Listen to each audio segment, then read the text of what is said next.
আলোচিত সামিট গ্রুপের চেয়ারম্যান আজিজ খানের সিঙ্গাপুরে বিপুল সম্পদের পাহাড়, অথচ দেশে সামান্যই। সিঙ্গাপুরে 13,400 কোটি টাকার বিপরীতে দেশে মাত্র 330 কোটি। দেশে তার পরিবারের 7 সদস্যের সম্পদের পরিমাণ প্রায় 1200 কোটি টাকা।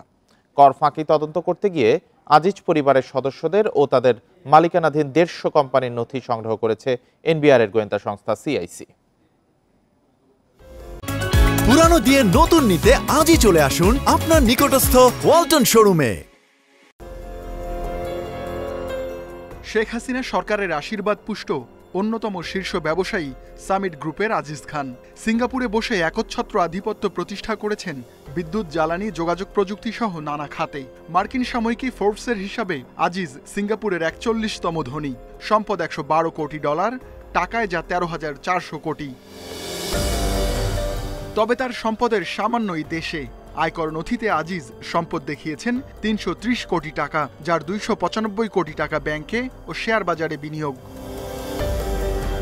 পরিবারের মধ্যে সম্পদে এগিয়ে আজিজের 2 কন্যা। আয়েশা আজিজ খান দেখিয়েছেন 282 কোটি টাকা আর আজিজা আজিজ খানের 275 কোটি টাকা। তাদের বেশিরভাগ টাকাই শেয়ার বাজারে বিনিয়োগ। 2 বোনের মধ্যে আয়েশার আছে অকৃষি জমি।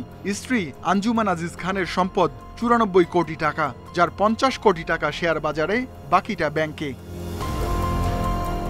ভাই লতিফ খানের সম্পদ 87 কোটি টাকা প্রায়। এর মধ্যে কোম্পানির শেয়ারের মূল্য 76 কোটি টাকা। তার আছে 3.5 কোটি টাকার গাড়ি। আরেক ভাই ফরিদ খানের সম্পদ 99 কোটি টাকা। শেয়ার বাজারে তার বিনিয়োগ 141 কোটি। তার ঋণ 75 কোটি টাকা। আজিজ খানের ভাইয়ের ছেলে ফয়সাল খানের সম্পদ 53 কোটি টাকা, যার 41 কোটি শেয়ার বাজারে বিনিয়োগ।